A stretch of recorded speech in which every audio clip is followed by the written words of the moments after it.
Okay, this one we're solving a radical equation. When we talked about these earlier this year, we said we wanted to isolate the radical and then square. So my first idea is to isolate the term with the radical in it. So probably the easiest thing I could do is move the 3 times the square root of a. So it's a minus 4 has to equal a negative 3 times the square root of a. Now we're going to square both sides of the equation to try to undo our radical. I've isolated it. Now I'm going to square both sides. If I square a binomial, we get a trinomial. So I square the first. I double the outside inside. So negative 4a doubled is going to be negative 8a. Square the last is plus 16 equals.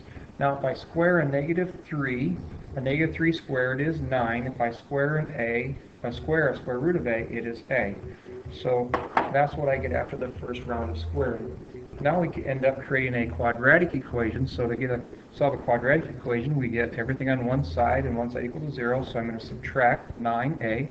So it's minus 17a plus 16 equals 0. Now we have choices on solving a quadratic. I'm going to solve this by factoring. A squared is 8 times a. The signs have to be the same. They both have to be negative. Factors of 16, they'll end up giving me a 17, a 16, and 1. Check the outside, inside, and you get your negative 17a. We solve this. We have two choices for a. A could be 16, or a could be a positive 1. So we want to go back and see which one, since it's a radical equation, make sure they both work. So I'm going to plug them back in. So it's a plus 3 times the square root of a minus 4 equals 0. And our solutions, taking a peek, for 16 and 1.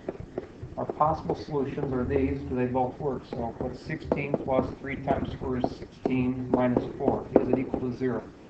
16 plus 3 times the square root of 16 is 4 minus 4. Is that equal to 0? That is 16 plus 12 minus 4. Is that equal to 0? Well, that doesn't give me a 0, so what I want to do is I want to eliminate 16 from my answer set. So, scratch it out.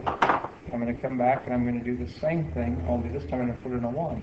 What is 1 plus 3 times the square root of 1 minus 4? Is it equal to 0? Well, it's 1 plus, square root of 1 is 1, 3 times 1 is 3, minus 4. And 1 plus 3 is 4, minus 4 equal to 0, and this one checks. So really the only solution that we want to do and keep is the 1. So a equals 1.